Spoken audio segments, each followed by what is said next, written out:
Este video fue realizado por los alumnos Gómez Fernández Carlos, Rocha Marentes María Isaura, Matatrejo Juan Daniel y López Ortega Dayana. Estos estudiantes cursan el quinto semestre del programa académico de Químico Farmacéutico Biólogo de la Unidad Académica de Ciencias Químicas del Área de Ciencias de la Salud en la Universidad Autónoma de Zacatecas Francisco García Salinas, donde presentaremos algunas de las epidemias más letales de la historia.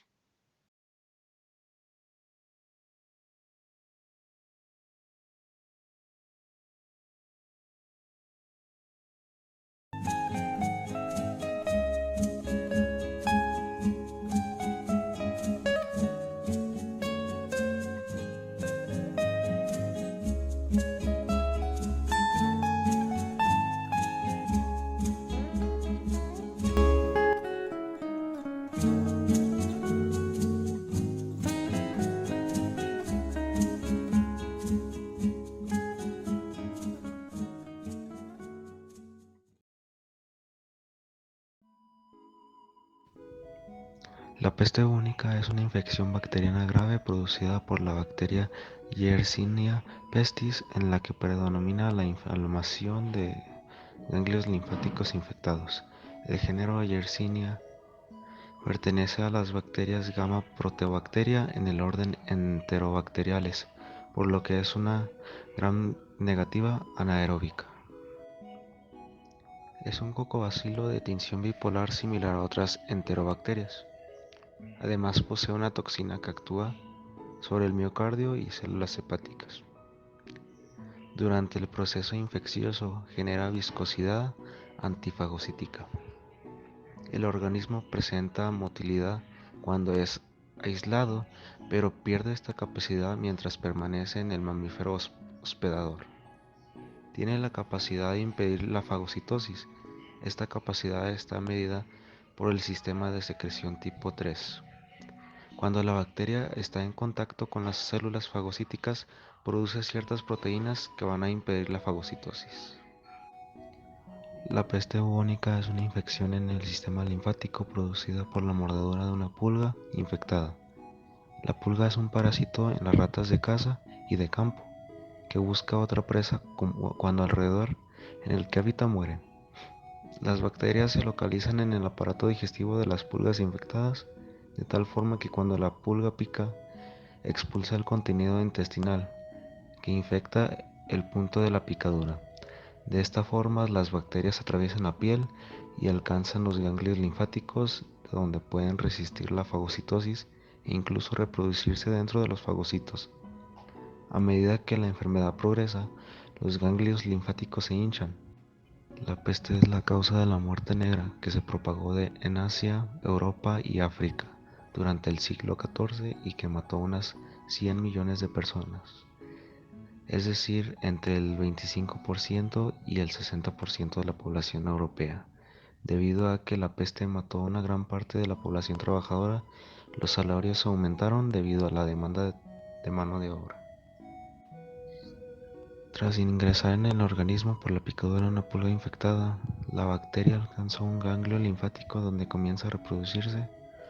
Los bubones asociados a la peste se encuentran comúnmente en las axilas, la parte superior del fémur, la ingle y la región del cuello. Los síntomas de la peste aparecen repentinamente días después de la exposición a la bacteria. Los síntomas comunes son sensación general de malestar, fiebre, calambres musculares, síntomas de resfriado, inflamación de los ganglios linfáticos. Se empiezan a gangrenar las extremidades como los dedos de los pies, manos, los labios y la punta de la nariz. Otros síntomas son la sensación de asfixia, vómitos de sangre, dolor en las extremidades y tos.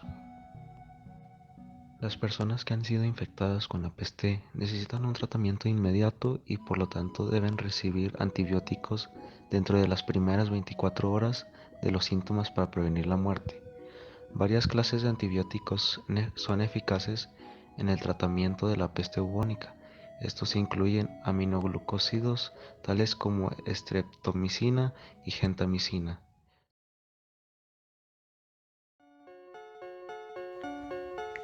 Gripe española. Comenzó en febrero de 1918 y terminó en abril de 1920. Se registran un aproximado de 50 millones de personas fallecidas. La gripe española fue a causa de un brote de influencia virusa del subtipo H1N1. Los síntomas que presenta son fiebre elevada, dolor de oídos, cansancio corporal, diarrea y vómito. La historia dice que algunos investigadores afirman que la pandemia empezó en Francia en 1916 o en China y Vietnam en 1917. Muchos estudios indican que comenzó en Estados Unidos y se propagó a Francia con la llegada de las tropas estadounidenses. El virus A subtipo H1N1 es una especie de influenza virus tipo A de la gripe perteneciente de la familia Orthomyxoviridae. Los virus de influenza se enlazan mediante hemaglutinina en residuos de azúcares de ácido ciálico en las superficies de las células epiteliales, típicamente en la nariz, garganta y pulmones de mamíferos o en el intestino de las aves. Su tratamiento se dispone para la gripe antivirales como oseltamivir utilizados en aquellos pacientes con factores de riesgo de complicaciones. Estos medicamentos reducen la capacidad de multiplicación del virus, aliviando los síntomas. Pruebas de diagnóstico directos, cultivo rápidos, ELISA, IF, ICEM, detección de ácidos nucleicos, PCR, RT-PCR, indirectos, serología.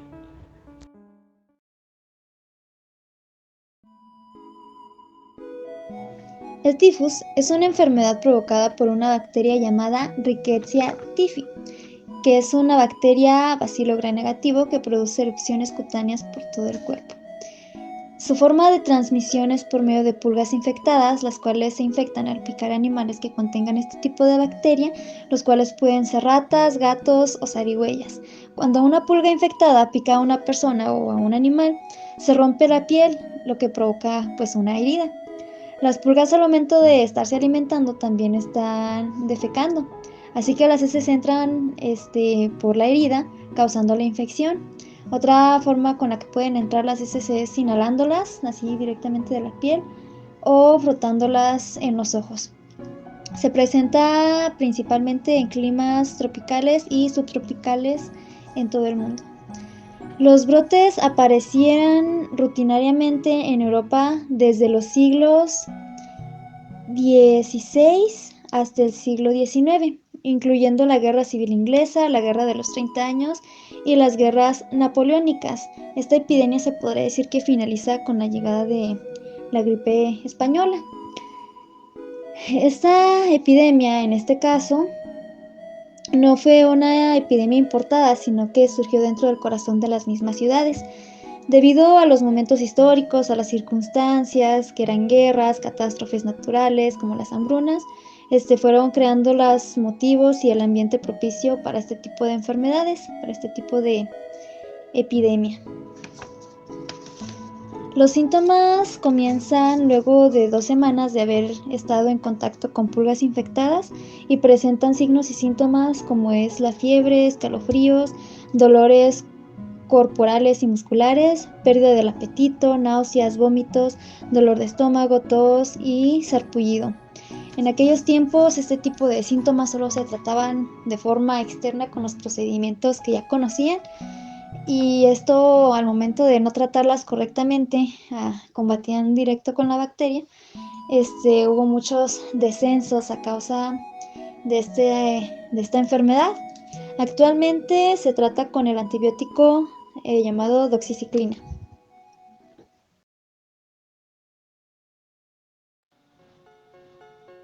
El VIH, también conocido como virus de la inmunodeficiencia humana, es un virus que ataca al sistema inmunitario del cuerpo.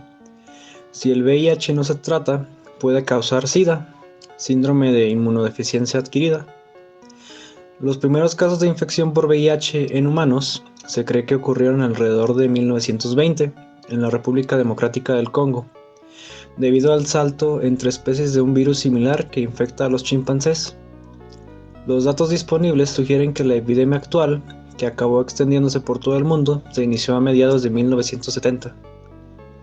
Al debilitar las defensas, vuelve vulnerable al organismo a una serie de infecciones y cánceres. Es infeccioso, significa que puede transmitirse de persona a persona. Las tres formas de transmisión son relaciones sexuales sin protección, exposición a sangre infectada y de madre a hijo. A esta última se le ha llamado también transmisión vertical. Otros fluidos corporales no tienen capacidad infectante, como lo son la saliva, lágrimas, orina, etc. Entra a la célula del sistema inmunológico, se reproduce, mata a la célula y sus vecinas y sale a poblar otra célula. Poco a poco destruye nuestras defensas y el cuerpo que comenzó defendiéndose contra el virus termina tan minado que ya no puede rechazar la enfermedad. La infección por VIH destruye específicamente los linfocitos CD4 y ello debilita al sistema inmunitario. A medida que avanza la infección, el número de linfocitos CD4 disminuye hasta llegar a límites muy bajos, lo que pone en riesgo al paciente con VIH para padecer infecciones y tumores oportunistas. La mayoría de las personas tiene síntomas similares a los de la influenza dentro de las 2 o 4 semanas de haberse infectado. Estos síntomas pueden durar algunos días o varias semanas. El solo hecho de tener estos síntomas no significa que tenga el VIH.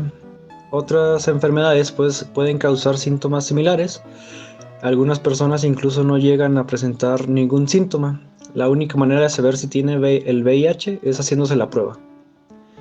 Una vez ha ocurrido la infección por VIH, se produce una batalla entre el sistema inmune, que intenta eliminar la infección, y el virus que ataca y destruye los linfocitos CD4. Tras un tiempo variable desde la infección, entre pocos meses y más de 10 años, durante el cual la persona con VIH puede no manifestar ningún síntoma de la enfermedad, el virus acaba ganando la batalla y aparecen diferentes enfermedades infecciosas asociados al grave deterioro del sistema inmunológico. El SIDA es el conjunto de manifestaciones clínicas derivadas de la pérdida de la capacidad defensiva e inmunodeficiencia en nuestro organismo, secundarias a la infección por VIH, y es la expresión final de la enfermedad. El desarrollo de fármacos antirretrovirales altamente eficaces a mediados de la década de 1990 permitió el control del virus en las personas infectadas, y a que progresivamente la esperanza de vida de las personas que viven con VIH actualmente se aproxime a la de las personas sin VIH. Los medicamentos antirretrovirales impiden la multiplicación del VIH y evitan que disminuyan los linfocitos CD4. El tratamiento antirretroviral inicial más común consiste en una combinación de 3 fármacos, la llamada triple terapia. Estos fármacos tienen muy pocos efectos secundarios y son muy fáciles de tomar, de 1 a 2 pastillas al día.